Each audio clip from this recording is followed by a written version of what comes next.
Thank you very much, Drew. A lot to think about. It was very interesting. Thank you to all of you. It was very interesting to hear the three quite different perspectives on what is a huge topic that I think for many of us needs some serious refreshing. I do have a question for you. It's a big question, and I would just invite all of you, any of you who would like to respond, to do so. The question is from Robert Moore. What if the U.S. said it would unilaterally reduce its nuclear weapons by 10% for each of the next 3 to 5 years, inviting other nuclear weapon states to match its percentage reductions, with a view to continuing U.S. reductions past 3 to 5 years if others do so also? Is something like this, a strategy like this, worth pushing for? I would say just jump in if you're ready to answer. Well, let me take a shot at that. I mean, it's a good idea. It's a good suggestion. There are a number of disarmament analysts who have suggested something along those lines. I think that the difficulty right now is that any initiative by the United States that involves the U word, the unilateral word, would run into a great deal of political resistance in the current domestic U.S. political environment, and that's mainly because of the fact that our European allies and Democrats and Republicans on the Hill are very nervous about Russia's future intentions, and so we've moved into a period of time here where tensions with Russia are making forward progress on disarmament more difficult. President Obama has proposed back in 2013 that the U.S. and Russia engage in bilateral talks for a further 1/3 reduction. The Russians have not taken up that proposal because they've got other objections to U.S. behavior and other U.S. military programs like the European missile interceptors that we've deployed ostensibly to deal with a potential Iranian ballistic missile threat. So I think, Bob, it's a good suggestion. It's logical, but I think the politics make it a challenge.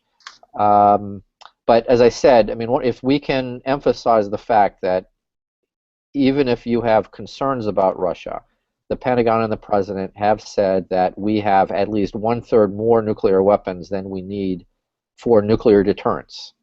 That's a point that might have some strong political salience and power with those who are nervous about Russia and who are focused on these security concerns that dominate the discussion in Washington. Thanks, Daryl.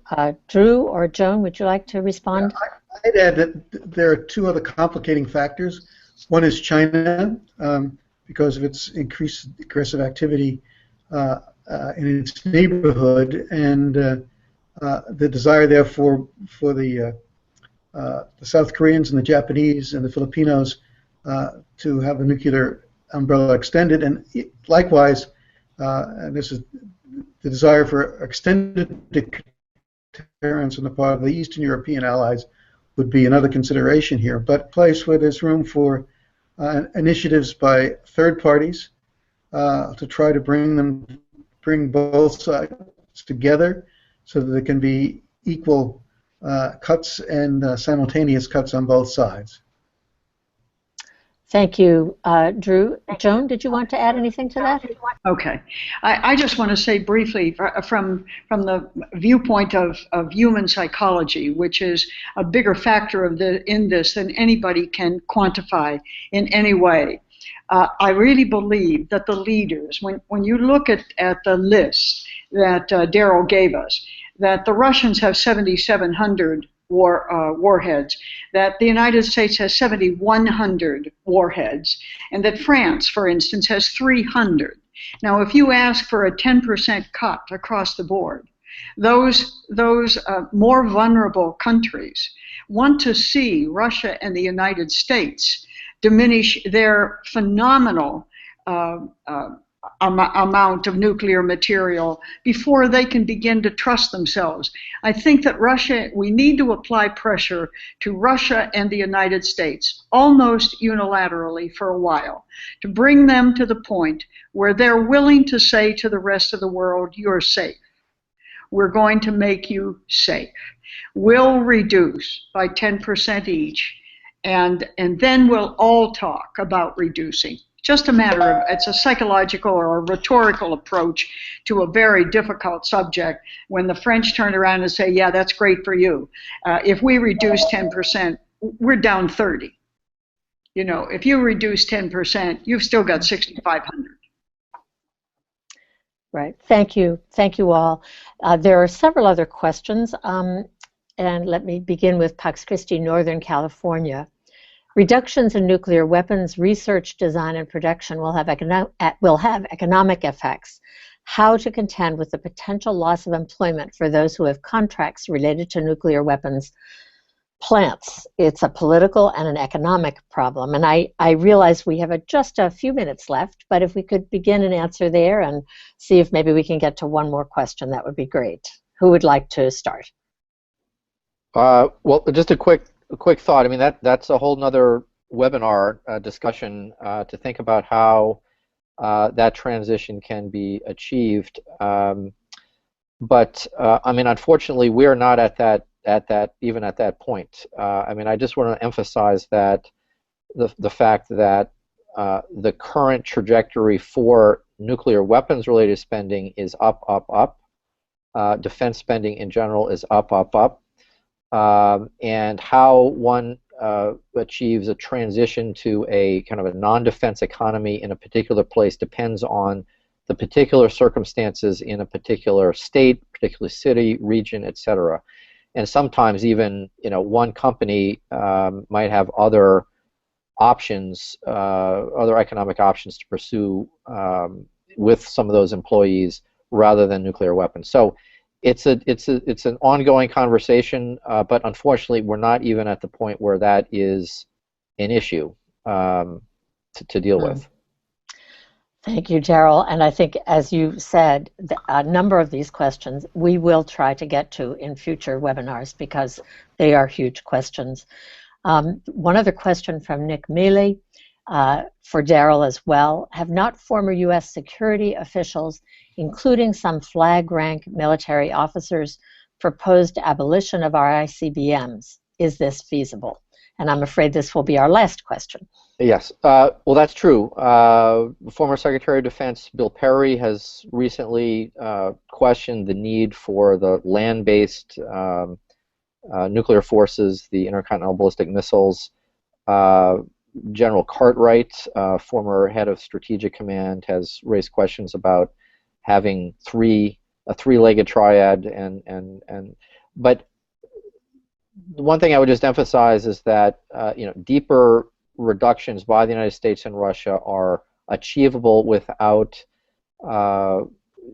eliminating an entire leg of the triad, which has political challenges by itself.